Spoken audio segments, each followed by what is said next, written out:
It's tough to base your happiness on someone else's suffering. This is my story. I'm Tyler Clinton.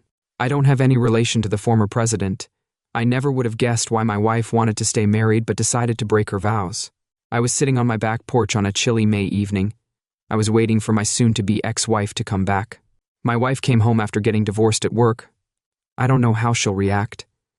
I found out about her affair 3 weeks ago. We like the porch because it's quiet. We have a 2-year-old. The acre lot will keep our neighbors happy and quiet. We've got a private investigator keeping an eye on things in case things get heated. I think Lindsay Lind is gorgeous and smart. We went to graduate school together in Chicago. She was training to become a nurse anesthetist while I was doing an MBA in medicine and public health for 2 years. She was a nurse anesthetist in the neonatal ward, where she had to deal with long hours and emotional stress. She had less trauma, and she was looking for more money and regular hours. She often got bored and started looking for new things to do. While we were listening to music, she was already planning what she was going to do the next weekend. She was interested in anything new, like restaurants or apps. We talked about this early on in our relationship. I was fine with her doing new things, but I was traditional when it came to marriage. I thought that if you put your heart into something, you might find new things, even in a long-term relationship. She was restless and never gave me any reason to doubt her willingness to cooperate with my demands. She felt that a prenuptial agreement was an insult to her dignity. I told her that I didn't think she would ever be unfaithful to me, but that it was for our mutual protection. She reluctantly signed the contract dividing our combined fortune 50/50ths, unless adultery was the reason for the split, in which case it was 80/20ths. We hardly gave it a second thought after signing until lately. We relocated from Chicago to Des Moines, Iowa, after getting married. It provided excellent professional prospects in healthcare. The city has a thriving downtown area, a strong economy, and an affordable cost of living. While the other seasons are temperate and the summer evenings are nice, the winters are bitterly cold. Des Moines is also the birthplace of Ben Silberman, the man behind Pinterest, and is renowned for its sweet corn. We had a lovely home and amazing friends with great careers. We were together for more than 8 years in what I considered to be a strong marriage. Every now and again, we would have a disagreement. She didn't seem to mind, but like any couple, I insisted on getting the toothpaste out of the bottom over a few days. She preferred that the kitchen be tidy every night while I loaded the dishwasher. We loved taking long walks and having discussions on the porch. We also enjoyed making quick trips to our favorite locations. Despite these small arguments, I believed that we were open and sincere about our preferences. We were thinking about starting a family soon. We'd go for walks, have chats on the porch, and pop off to our favorite spots, even though we did have a few arguments. I thought we were pretty open and honest about what we wanted. We were thinking of starting a family pretty soon, around the age of 34. You might be wondering if I'm a bad partner if Lynn is gorgeous and in demand, or if we explored having an open marriage. Did I overlook the warnings? Maybe she's taking revenge on me for cheating. Is she attracted to her partner? Is she making any changes to our budget? Let me explain. Lynn seems happy with our shared life. I replied that although I've been told I'm the best, but nobody has ever complained about my work. She's got a sharp mind and wit, and she's incredibly attractive. She's Irish, Italian, blonde, and brunette. I can't think of any red flags. Perhaps I should have paid closer attention to her infatuation with novelty. Fourthly, I've never been disloyal. Fifth, her partner is attractive, if not too so. He's about my height, I guess. 6 feet 1 inch and 180 lbs of build with blonde hair and blue eyes. She's trim but not ripped. He's just 28 years old. He's a medical intern with experience in the operating room for a duration of 2 months. He will eventually become wealthy, but she currently makes $100. I earn twice as much as him, and it'll be another 10 years before he starts earning a decent income. The idea of money, fancy cars, or big houses is nonsense. So, how did we end up here? Let me tell you what happened over the last 3 weeks. I was in Kansas City at a medical admin conference at the end of April. I was meant to stay for a few days, but I left early as I wasn't interested in the last few days' workshops. Overall, it went well. I made 3 new contacts. I met up with some friends from my area, and we had a few beers, got a team together, and enjoyed each other's company. After 3 days, I decided to head home early the next day. I thought I'd drive instead of fly, as it would take less than 3 hours and the route is pretty quiet. I listened to the World War I podcast hosted by Dan Carlin of Hardcore History, which is a great museum in Kansas City. Carlin's info was useful for my tour before the seminar. I left the house around 5. In the morning, I planned to wake my wife at 8, but Lynn's car wasn't in the driveway when I got home. She only garages her 2018 Honda Accord when it rains, but it hadn't rained in a week. I was confused because she wasn't at home. It was strange that there were leftovers in the fridge, and the bed was made. I gave Lynn a call and left a voicemail. I checked her location using the tracking software Glimpse, which we both have, and saw that her phone was close to the airport. The airport is on the southwest edge of Des Moines, where we live. On the northeast, I was starting to feel anxious. After 15 minutes, I gave her another call. She answered drowsily, saying, "Hey babe, why are you calling so early on my day off?" I said, "Sorry, Lynn. I had some time before my morning seminar and I missed you. I only wish to listen to your voice." The background noise told me she wasn't in our bed. "It's all right, thank you. I love to chat with my husband whenever I can. I won't keep you up because it appears that you're still in bed. I just wanted to say that I love you and that I'll be at home by tomorrow night's dinner. I can leave early on my last day if you'd like, but I'm having dinner with Kim and Sally and running errands tonight. I can't cancel because we set this up weeks ago. Her colleagues." I had to think fast because she didn't say she wasn't at home. "Sweetie, before you end the call, could you look in my nightstand top drawer for the pen you gave me for my birthday? I don't have it with me, and I think I misplaced it. I'm really ready. Before I go back to sleep, Ty, could I just check it and give you a call back?" She usually says she'll check, but if it's not there, she gets upset. "You also misplaced my present." I was a bit worried, but I kept calm. "Don't forget to check with Sherlyn. I apologize for waking you up. I'll give you a call later. I love you. I couldn't bring myself to tell you that I also love you." I ended the call and got in my car and headed to the airport, prepared for the worst but holding out hope for a miracle. There should be a 40. It was only a short drive, but I managed to get there in 30 minutes without being stopped. Each time I looked at the app, her phone stayed in place. We'd have a major argument if she looked and discovered that I was near, but I suppose she was too preoccupied with her novel encounter to realize. I followed the GPS to the Hampton Inn, close to the airport. After parking far away from the entrance, I relocated to the Quality next door. After realizing Lynn might have recognized my car, I managed to sneak up on the front door. I watched from a safe distance. I fought back tears and didn't make any plans. Was she really betraying me? Why had she discarded 8 years of what I believed to be a solid bond? If she was just treating herself, she would spend the night at the downtown Marriott. It was all really confusing. I endured an hour of agony. Then Justin Banks and Lynn appeared. They kissed and held hands. I muttered, "Damn you, my wife and the young medical student were together with a passionate kiss." I took a photo of him before he got into his car. I met him and Lynn at the hospital 2 months ago. He looked like he was trying to show he was in charge with a hard handshake. I wasn't impressed because my dad always taught me to shake hands firmly and look people in the eye. He seemed to be smiling all the time, and our short conversation felt forced when I brought it up to Lynn. She brushed it off.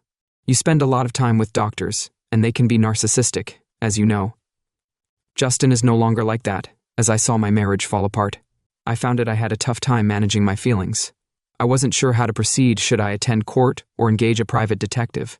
I had to remind myself that my job is to solve problems. I decided to stop worrying and focus on the task at hand.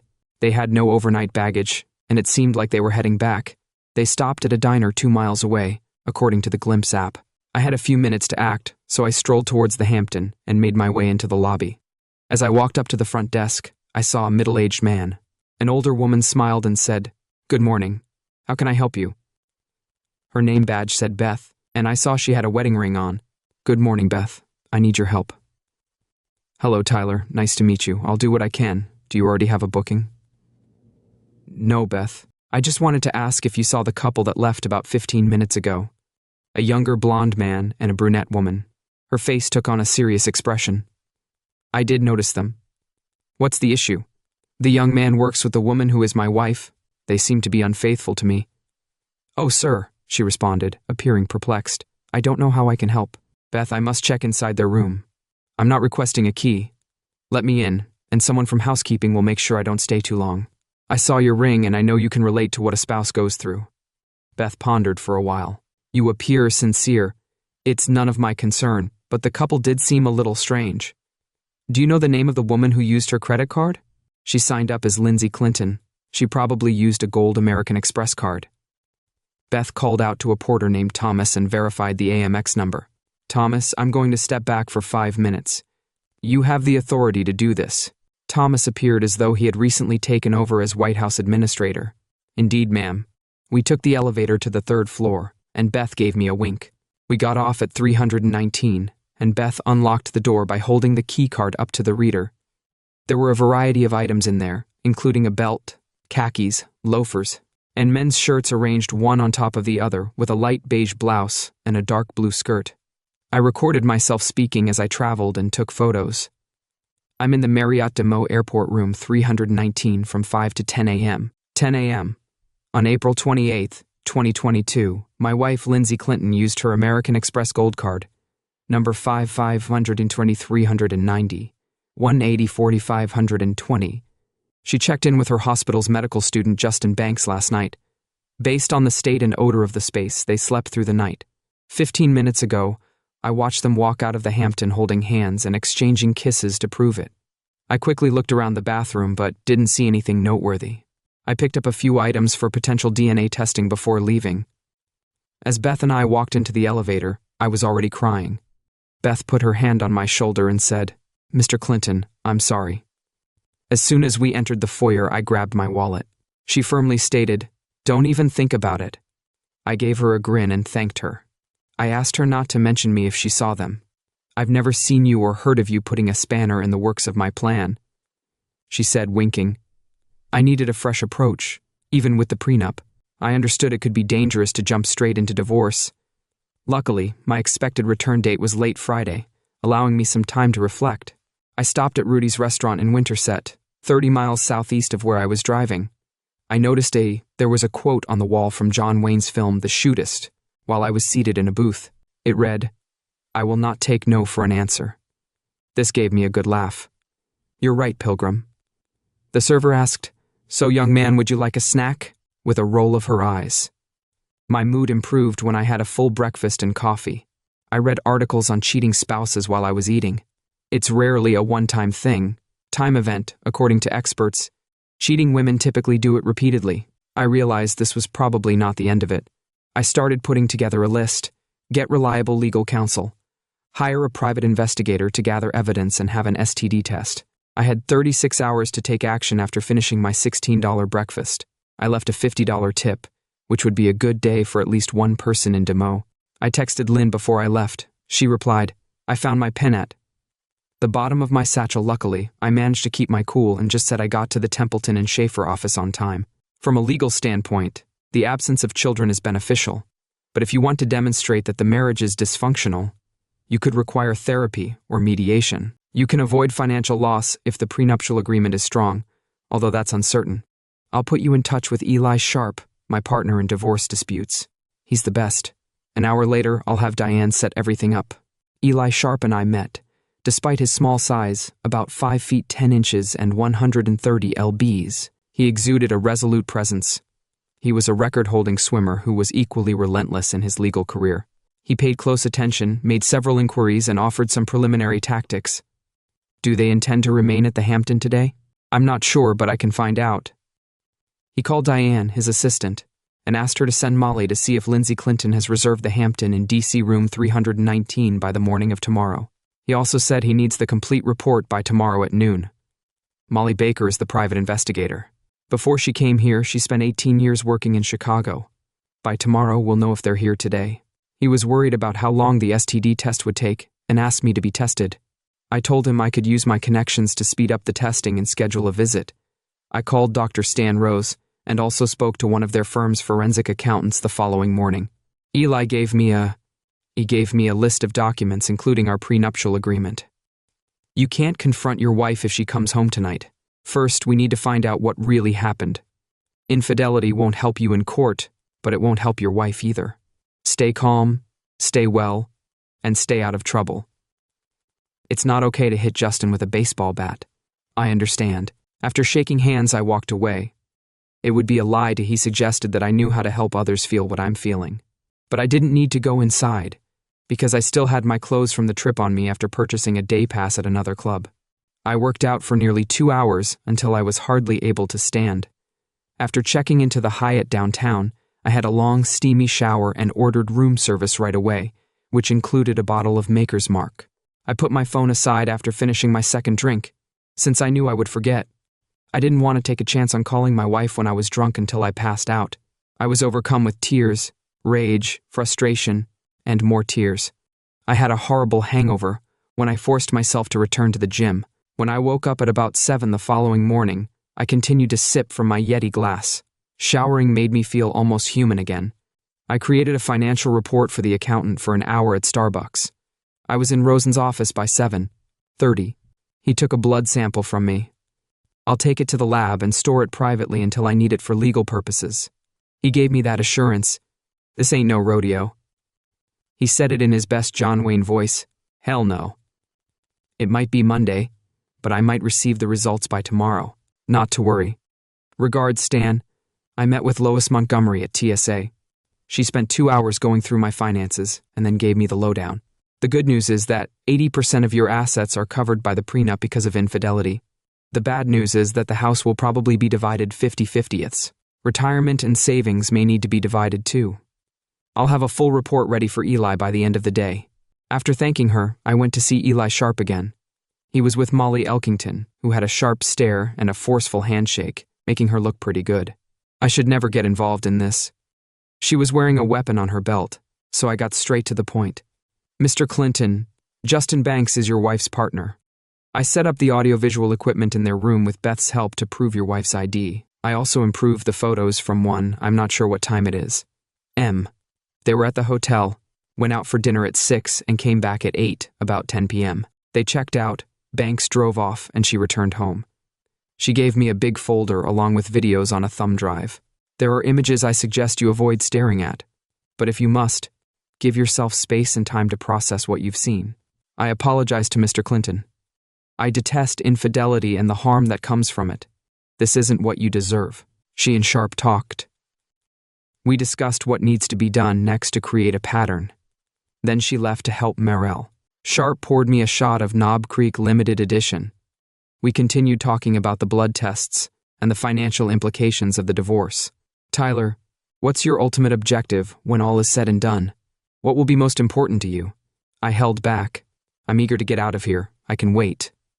It's my turn to hold back, but being near her makes me feel sick. Make sure the prenuptial terms are followed.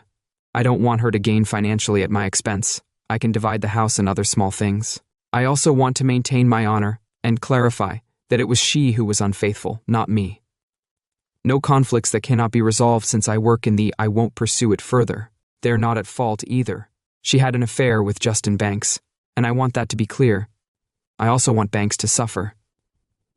It would be great if you could convince the hospital to release him, but I doubt you can. If he ends up driving a UPS truck in Kansas, that would be incredible. Sharp spoke about the prenuptial agreement. It seems like the agreement is sound, so I'll make sure everyone knows about your separation. We can then decide if we can save the marriage. The court might still decide to make you and your spouse go to counseling, even if your spouse doesn't want a divorce. Her lawyer might try to make the divorce take a long time, so you lose your determination to keep an eye on Banks. There's a chance his career at the hospital could suffer if the new trainees agree to a code of conduct, but don't rely on it. You'll have to pretend to be a husband and return home before we're ready. If she finds out, she might attack first. And if you don't think you can avoid Banks, I'll ask Molly to choose. I'm going to be there for you. I'll do my best to be on my best behavior, even if it means biting my lip until it bleeds. I left Sharp's office early on Friday afternoon, drove home for 30 minutes, and thought I would never be able to go home without telling everyone what had happened. I took I-35 southward in the direction of Kansas City. Lynn thought I would be home by 7. After 90 minutes, I stopped at a tire store in Bethany, Missouri. The man behind the counter was named Ed, and he was really into Sports Illustrated. Could I help him? Just to give you a heads up, the amount will be $1. $455. Fantastic, do it, I said, despite appearing perplexed. He placed the order. I'll see you in the morning. I went and spent $78 a night in a Super 8 motel. I lied on the bed and dialed Lynn. Sweetie, you're almost home. I'm eager to see you.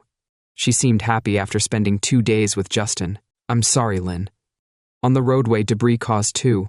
One of my tires blew, so I'm stuck in Bethany, Missouri until tomorrow. I'll get home by noon. Oh, are things going well for you? Nothing striking the windscreen? No, I'm not sick at all, but I eat Taco Bell for breakfast and dinner. I miss you. Please be careful and get back home safely. Then I will.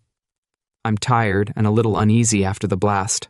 I'll head to bed after having a few beers until tomorrow. Bye. All right, thank you. I appreciate you. Good luck with your evening, Lynn. I would eventually have to pretend I knew. I also appreciate you, sincerely. However, I don't. I wasn't sure if she noticed, but it didn't matter. Molly handed me an envelope. When I opened it, I saw my wife's infidelity with Justin. I watched the video of them together after I had finished brushing my teeth. After an hour of mental anguish, my anger started to grow. I was devastated. She was rude and selfish. I was angry at Justin, but at that moment I was also angry at the woman I thought I loved throughout our 8-year marriage and 1-year engagement. I never thought about dating someone else. I would look at pretty women, but I never thought about going against my word or hurting her by being unfaithful. I remembered how she had been offended by the prenup. She was self-centered and narcissistic. She was unaware of the level of dedication I thought love demanded. I was heartbroken by this, but I was also enraged. We wouldn't tolerate this. That was it. I wanted to get away from her as quickly as possible, even though I knew the next few weeks would not be easy. Dr. Justin would. I also had to cover the costs. I started the next day with tacos for breakfast. I told you straight that I was stuck at Taco Bell, but 2 cups of coffee helped. I went to pick up my new tires and meet Ed. Ed grinned and seemed less grumpy, possibly believing he could get money for my old tires. I had 4 new tires by 11:30 a.m. By the time I got home, I'd run out of excuses. I was thinking about ways to mess with Lynn's head. I didn't want to touch her. I made a stop close to Des Moines and got home at about 1:30 p.m. It was Lynn's car. I heard soft jazz when I got in. Lynn was rocking out to the music while doing the dishes. She didn't notice me. I grabbed her tie. I was afraid of you. Please release me. My mark was still on her neck. Maybe Dr. Banks would be angry about the marks on my neck. I bet I'll look foolish at work. That wasn't my intention. I was just scared by you. I went too far. I'm happy you're back. Come with me upstairs. After letting her leave, I got my luggage and went. I went upstairs and ignored it. Lynn told them that your foolish spouse overreacted and caused you pain, which was not how I had ever spoken to Lynn before. I couldn't see her face and didn't wait for her answer. She just said to do as you please. After unpacking, I changed, showered, and headed downstairs. Lynn sat at the kitchen table texting. Fury had subsided, but she still didn't have forgiveness in her eyes. When she looked at me, I figured out who she was messaging. Lynn let it alone. My only thought during my week, I was away for longer than I thought and was getting back to you, but my attempt to add some excitement to the situation didn't work. You wanted to touch base, so you asked me to go home quickly. I apologize for not getting it. Have a good day and evening. I'm heading out. I didn't wait to hear back from her. I've never got angry, even during arguments. After leaving, I got into my car and headed toward the clubhouse. I spent a few hours practicing after changing into casual golf attire. The conditions made it tricky to appreciate the view, but I figured being a bachelor would give me more time to perfect my craft later on. I enjoyed a beer and a nice chat with some friends in the men's locker room. I invited my good buddy and local investment banker Tom Harris to dinner after he said his wife was out of town. We ate burgers and bourbon at the Mulberry Stith Tavern while watching the Mets versus the Cardinals. I was thankful that it seemed pretty normal by 7. I'm off for the night. We left then. An hour after I left, I saw that Lynn was sending 6 texts every 30 minutes. Thank you. Apology. Come home, please. How are you? Return home. Give me a break. You're seeing these messages. I know that now. Get home. How come? All right, now. Don't claim I didn't ask you to return home. It's not me behaving like a prickly ignoramus. I assumed you. I thought she was just a bit of a strumpet. Cheating and lying. I decided not to respond and instead watched the film Fire, which is about a girl who has the ability to mentally light objects on fire. I thought I'd take her to see Justin. I left the movie a little before 10 and went home. Lynn had driven away. I think it's because she was with her partner. I had a few drinks at the club again before heading home around 11:30. Lynn was back in our bed, sitting up. I appreciate you going and not returning my text. How far did you go? I bumped into a friend. Does it really matter? We should talk about it. Let's meet for coffee. I apologize for my reaction, but I was afraid of your aggressiveness. I became defensive over it. I wasn't attracted to your touching. Respect is the foundation of part of my affection for you. It didn't feel like love or respect from you. I know I behaved differently to what you were expecting, Lynn, but I was trying to add a bit more physical intimacy and romance to our relationship. I was thinking of things like a beach weekend or dinner by candlelight. We've done all that together for the past 8 years, Lynn. Getaway weekends and romantic discussions. Your account seems incomplete, but it is accurate. In unfamiliar locations, Lynn, I recall our discussion. Just state whether you've changed your mind. Don't tell lies about it, Ty. What's up with your literal approach? I stated that you could take it to mean that I should be bent over the counter or have a bruise on my neck. Lynn, can you recall what you were wearing? When you had that discussion, why didn't you ask me why? It's relevant, which makes it significant. I had just come out of the bedroom and had a shower after working in the yard. It was at least an hour before we stopped. How can I have a romantic weekend with my hands together? 9 out of 10 husbands will agree with that. If you ask them about the story, I'll buy you any vehicle you desire. If not, I'm sorry, but that's absurd. Thank you, but that's not the case. You're not feeling romantic when you get dressed up and urge your husband to make things more interesting. You're attempting to paint me as the villain. Thank you, but this is not making things better. How about we just let it go? Let's just forget about it and go to bed. I'm sorry, Lynn. I understand if you're bothered by my behavior. I'll never do it again, but let's not pretend that I'm to blame. It matters more to you that someone notices a hickey than it does that I feel I have no desire to stay. You can presume that I was mistaken. Good luck with your evening. Lynn. I turned and made my way to the visitor bedroom. Thanks for understanding. I have a lot to say to you. Oh no, I thought my strategy was working. I didn't think she understood that her dishonesty was known to me. We decided to call it a Sunday. We kept our distance from one another. I was in the yard in the afternoon and at the club in the morning. I went to bed earlier than her. I won't sleep in the same bed again until you're sorry. Ty, it doesn't bother me. Each night we'll switch off in the master bedroom. It's also my bed. Use the spare room if you don't like it. I'm going to sleep there tonight. I disagree. Take a nap in the guest room until you feel better. Lynn, as equals, we are. This is my bed for the night. It's up to you. What you do is your business. 2 of them are heading to the guest room. It was the same at the start of the week. We didn't say much. I remained silent when she attempted to antagonize me. She complained Monday night about being made fun of at work for having a hickey. Stan Rosen gave me a call on Tuesday morning and asked me to drop by his office. Bad news. You have a minor case of chlamydia. Most men don't have symptoms, but they'll go away with treatment in 3 months. You'll need another examination. Are you aware of how you came to have it? Indeed, Stan. From my spouse. Since before we became engaged, I've never slept with anyone else. Last Thursday, I learned that she was having an affair. It must have come from him to her. I'm sorry to hear that. I thought your marriage was going well. You'll start taking a pill. You need to tell Lynn and avoid any physical contact for a few weeks. Stan, that's not an issue. But before I tell Lynn about this, I need to speak to a lawyer. What's the extent of the infection? It's not fatal, but if left untreated, it can cause major health problems, such as infertility. The risk increases with time. Lynn contracted it. You don't want to put her at risk. You're right, Stan. If I act in that way out of spite, I cannot live with myself. Is it too early for her to be aware? She might not have displayed any symptoms. Perhaps, or perhaps not. Even while the condition doesn't show symptoms in some women, it can still be harmful. Waiting longer than 48 hours would be incorrect. He said he would take the prescription to a pharmacy I didn't use. We shook hands. I valued his prudence. I told Eli everything in his office an hour later. He laughed at my plan but warned me not to give away too much when he learned about the STD.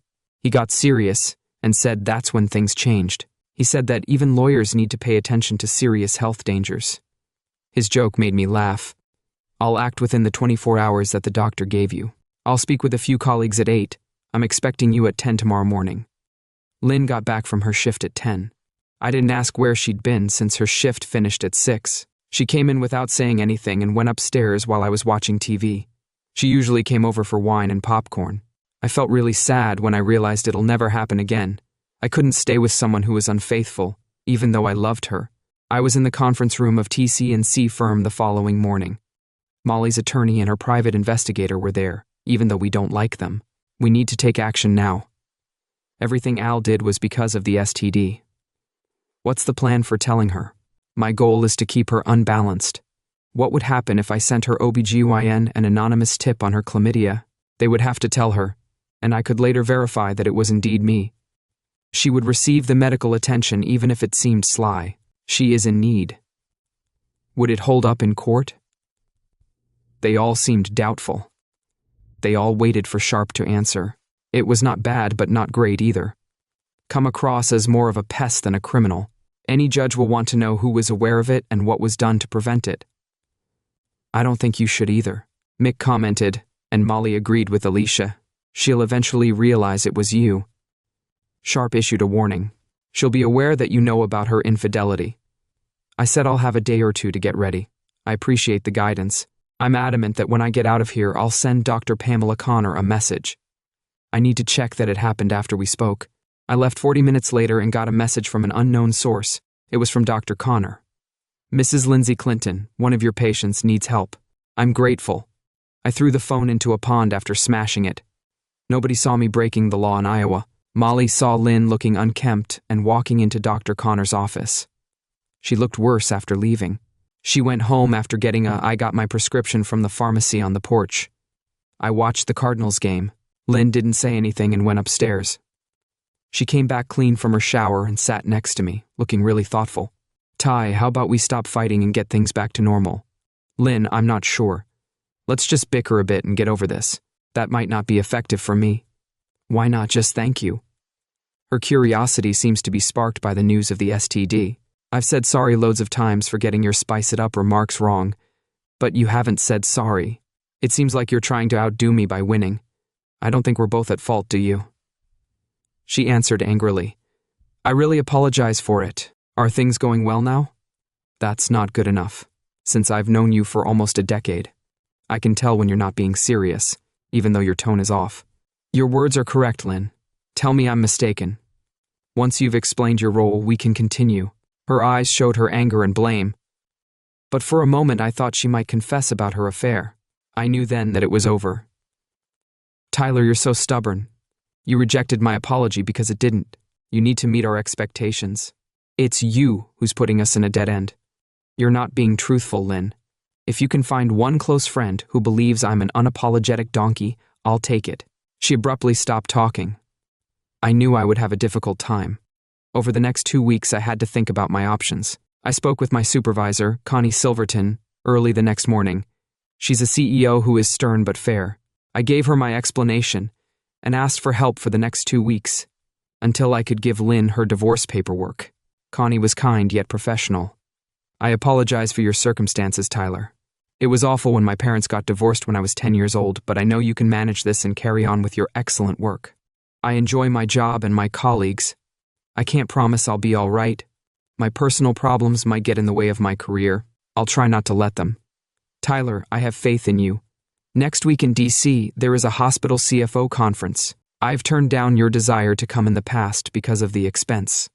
I believe that this year it would be best for Unity if you went. You can extend your stay with your family you can take the whole weekend if you want. It's from Monday to Thursday. I'd love to, but I don't want Mike to think I'm asking for a hard time. She gave me a kind smile today. I'll get the papers done. I'll buy you a week if you can make it by Sunday of next week. Now, let's leave this place and think about our upcoming agreement with the nurses' union. I smiled and got up. Think of it as done. Can we talk about my year? As an added bonus, if I save 5% on the contract, it was time for me to go. Based on her serious expression, all I had to do was survive the next 3 days until the conference. Hopefully, I would be suspenseful for only a few more days after I returned. I put my work first, even upsetting the nurses' union representative, Jod Meyer, by turning down their most recent offer. I assumed that she would experience stress over the weekend and might exhibit greater composure the following week. On my way home, I called my brother and dad to let them know I wanted to visit them that weekend. I also told them I'd be in the area, and they said they'd make time, even though it was short notice. I knew they'd understand when they heard the bad news, so I didn't tell them I'd spoken to lawyer Eli Sharp. After I gave him an update, he said I should use this opportunity to get Molly to help me gather more proof of Lynn's adultery. It was strange that Lynn wasn't there when I got home, but nothing had been normal for more than a week. We didn't have any plans for the second day of her vacation. She might have been with another guy. Or Justin. I couldn't help but think that she might be seeing other men. I even thought about tipping Banks anonymously about her infidelity. I decided to go for a run to help me think things through. I found that running 3 to 5 miles a few times a week on excellent trails really helped. I ran up and down hills to wear myself out so I could sleep. I ran harder today. When my world fell apart, running was my coping mechanism. Lynn's infidelity made me feel down. I believed she loved me just as much as I loved her. 9 days earlier, I was shaken by her betrayal. I questioned. I was at fault. Maybe I was too focused on my work. As I ran, I had new questions. What would she think? Would she admit what she did? Would she ask for forgiveness? I knew I couldn't handle such a serious betrayal in a marriage. However, I wasn't sure what I'd do if I saw her at the hospital. Would I be angry? Would she leave town or stay? I thought she'd probably stay and try to show me how foolish it was to divorce her. I decided to pick up the pace when I made it to the top of the second hill. But I was still out of breath. I took a quick shower after walking for 20 minutes to cool down. I had a beer, changed into my swimsuits, and relaxed in the hot tub. Lynn hadn't shown up yet. I had dinner, watched 2 episodes of Ted Lasso, and went to bed around 11. I'm not sure what time it is. Lynn never got in touch with me or showed up. We hadn't communicated for more than 12 hours, which was the first time that had happened in our marriage. I slept until 7 the following morning. I'd taken Motrin and melatonin to relieve my aching body. I realized Lynn had returned home late when I saw her door closed after having my coffee and eating bagels. I took a shower and went to the golf course. I had lunch and a game with several friends and enjoyed the wonderful weather. I ran out of reasons to remain out after 3 p.m. I went home and didn't contact Lynn all day. We were waiting to see who would make the first move when I got there. She wasn't home, and Sunday was the same old story. I had an appointment at 4 p.m. I went to Washington, D.C. early in the morning and worked in the yard, which Lynn and I usually did together. She arrived at about 11. I gave her a quick glance at 4 in the morning and left. I was so frustrated that I packed up and went to the airport without notifying her, though I hoped she would. I assumed she wouldn't notice that I was gone. 2 events took place. Eli got a call saying Molly's team had fresh information about Lynn and Bank. Thanks, where are you? Lynn texted me later, saying she was attending a CFO conference in Washington. I was invited by Connie to come by. You careless fool. When were you going to inform me if you arrived home before 1 or 2 in the morning, and we'd been chatting on Friday and Saturday nights? Where were you? She didn't respond to my question, Ty. I was worried you'd had a bad experience. Why didn't you text me? You didn't reply, even though I did. Did you call the police? If you were so scared, why didn't you tell me? You're being foolish for keeping me in the dark. Have you checked on me by calling I've been in touch with my brother, dad, and friends. I've made lots of calls, so don't think I'm avoiding you. Give me a name so I can confirm you're being inconsiderate and heartless. I won't put up with lies from you. Ty, you're just stubborn and really annoying me right now. Well, Lynn, I'm not going to accept your excuses. You're not being honest. There was stillness, no answer. Was she thinking I knew something, or was she just feeling bad for me? I noticed that I was breathing heavily and perspiring as though I had been exercising. After gathering myself, I took a shower and headed to the meeting. I had emotional upheaval, but the week went well. I attended some educational sessions and established some wonderful connections. My brother, dad, and I had a tough but positive weekend. They struggled to grasp my situation. My dad, who adored my mum for 41 years, held her body after she passed away 3 years ago. My father believed Lynn was insane. Elliot, my brother, and Mary had a great marriage.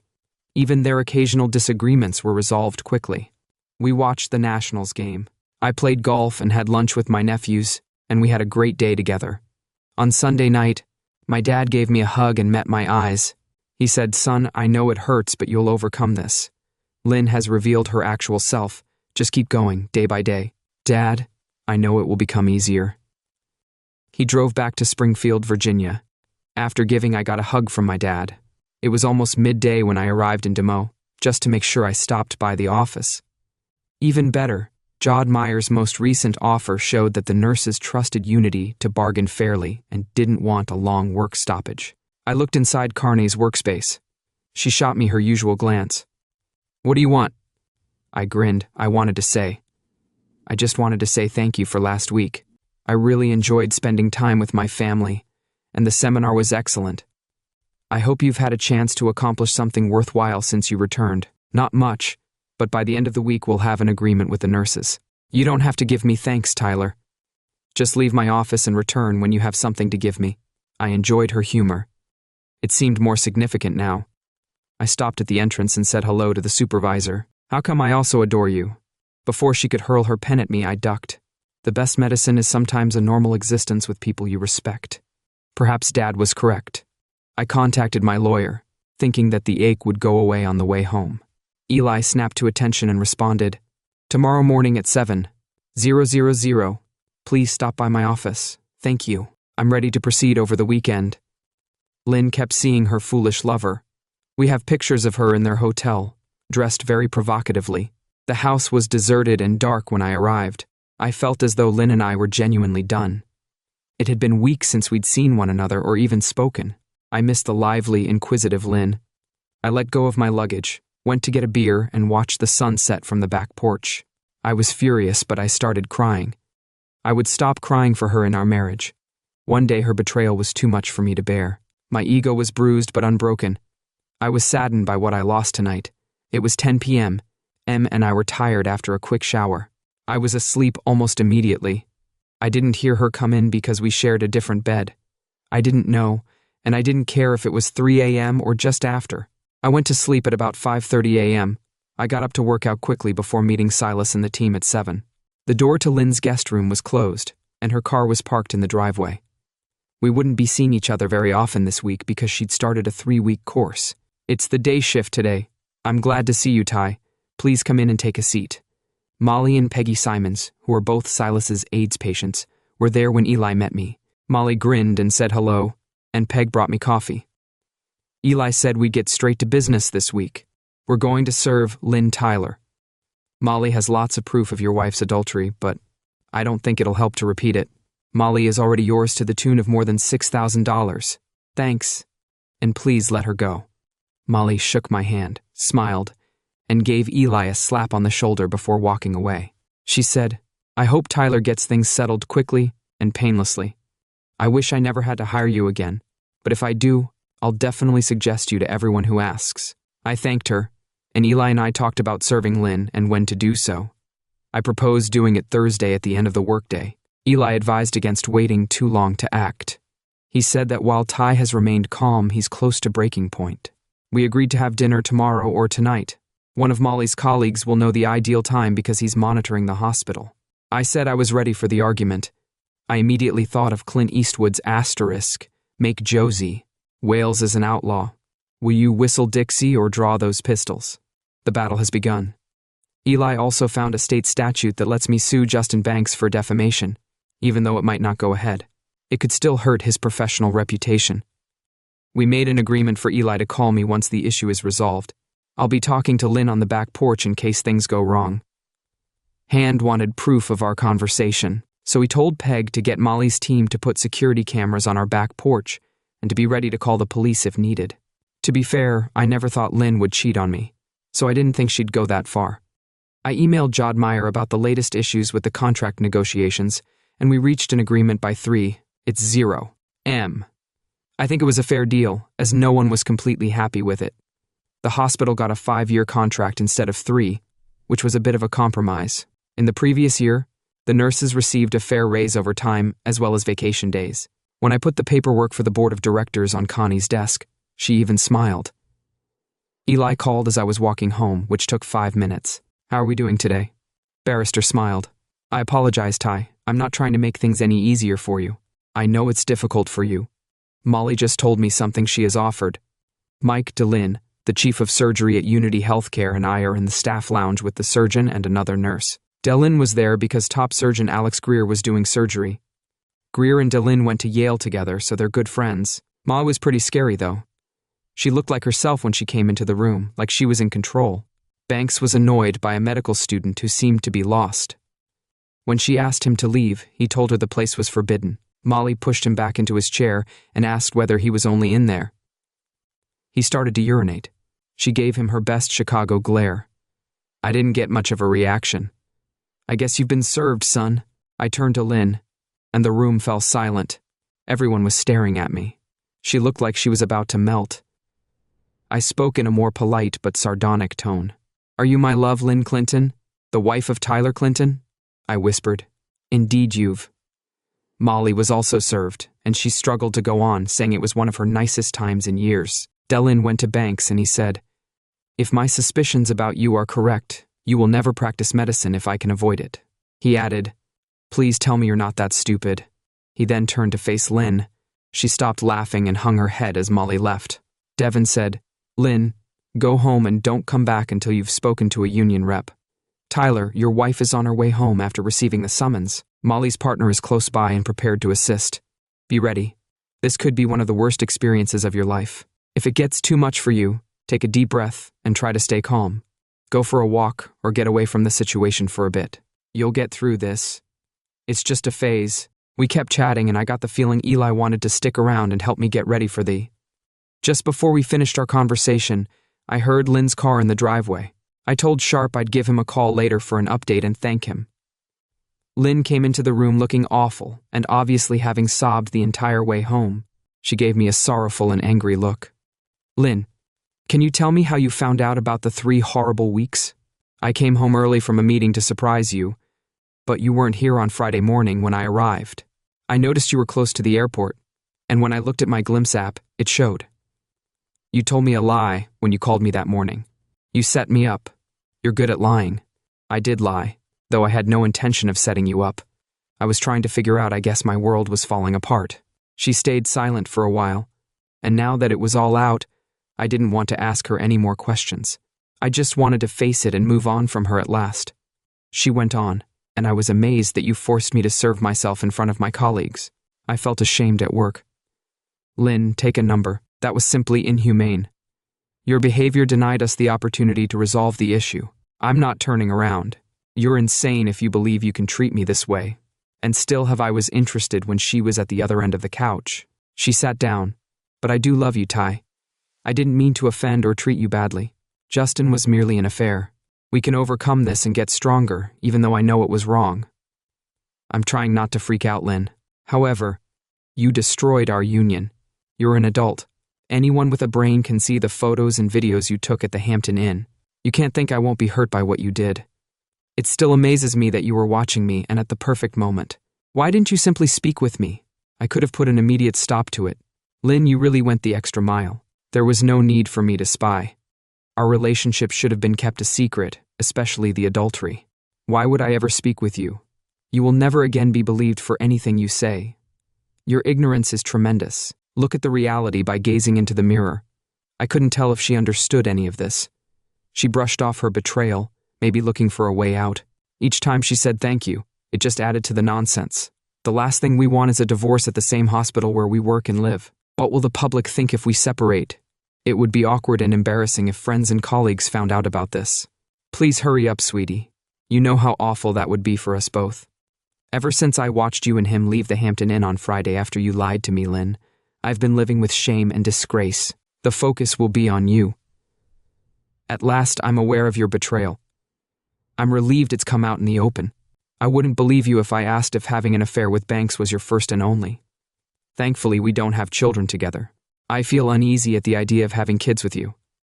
You don't respect someone, so why would you want to stay married to me? Ty, I wish I could tell you how to understand that Justin was just a one-night stand. It was wrong. But I want to be with you because I love you. I'll never look at another man again. You must be the most naive person ever, Lynn. You spent months lying and cheating. You gave me an STD. I don't think I'm going to act like nothing happened, just to be clear. I swear I won't touch you once more. I'll get a divorce from you right away. I would much prefer to live alone than with you, even if it means going broke. I can't even begin to describe the agony I endured last month. If it hadn't been for friends and family, I might be in a bad way right now. Lynn, you're responsible for this. You nearly ruined me with your lies and deceit. However, I'm still here and I'm going to get over this. I'll be keeping an eye on you. She started crying, and I'm not sure if I think we can agree that an apology was in order. As she started to understand the consequences of her actions, Ty said, "Before I go upstairs, I want to say that I'm sorry isn't enough, Lynn. We got divorced after 6 months of marriage. We sold the house and divided the equity because neither of us wanted it. Everything else is excluded. Alimony was split 50/50ths. The judge turned down Lynn's alimony claim and interrupted her attorney when she raised objections. The judge said, "Your client ought to be appreciative of the 50/50th share. Miss Bannister, she is obviously not someone to be trusted, and I dislike dishonest people. She only receives what is necessary. I'm Connie Silverton, and I oversee Tyler Clinton at the hospital. Mike and I were really worried about Tyler and the pain he went through because of his wife. Even though the divorce was finalized, the procedure was difficult for months. Tyler wasn't himself. While he was dealing with Lynn's harassment and delays, luckily Eli Sharp was there to support him. Tyler was struggling with money, but he managed to succeed in becoming financially independent. I thought he would get better because he is a really talented man. It's been 3 years since his divorce, but he hasn't started dating yet. He has a great support system around him. He seems to have been drawn to a girl at the hospital who is visiting her Aunt Beth from Cedar Bluffs. Lynn found herself alone. A number of doctors, married and single, tried to get her into bed, but the married nurses avoided her after learning how simple she was. Justin Banks left her position 6 months after the divorce and relocated to Denver, where she took a job at a hospital. We learned that she married a young, promising surgeon a year later. She said she was a better person than some of our crew members, who met at a seminar. Meanwhile, Tyler was doing really well. He was liked by everyone, even the doctors who were a bit snide. In contrast, Banks completed his residency with only passable recommendations and ended up working for much less at a small hospital in Frankfort, Kentucky. After 3 happy years of marriage, he met a girl from the South. It was unusual, but not unheard of, that my husband Mike brought Tyler out to dinner last night. Mike invited us to join him in the living room after supper. What we see tonight is for us only, Tyler and Connie. He kept up his classic military attitude, saying it was going to be destroyed and never spoken of again. Tyler nodded, and I did too.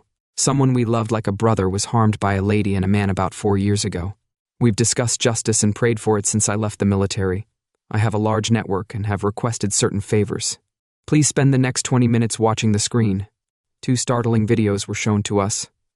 The first program features Denver, Colorado. Mrs. James is the wife of Dr. James, who is also known as Dr. Tyler Clinton.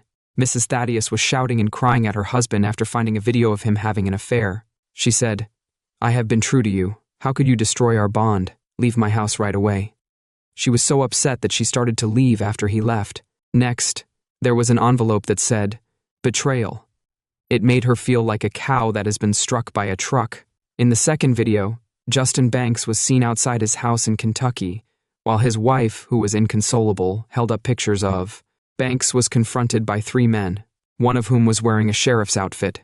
They asked him if he had been trying to deceive his sister and avoid consequences. They warned him that if his body was found, there would be no way to identify it. A man in a uniform added that Tyler Clinton's friend, Colonel Silverton, had sent his regards. Then the television went black, and Banks started crying. In the last shot, a young woman grinned and said, "Mission accomplished," to the camera.